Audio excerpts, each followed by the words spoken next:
Pourquoi la plupart des Canadiens vivent au sud de leur pays?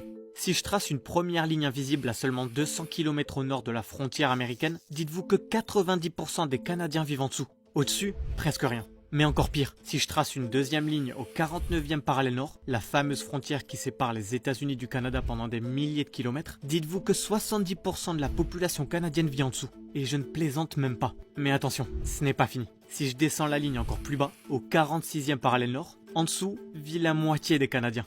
Et le plus fou, au point le plus au sud du Canada, sur Middle Island, dans le lac Erie, il y a plus d'Américains vivant au nord de cette latitude que de Canadiens. Pourquoi?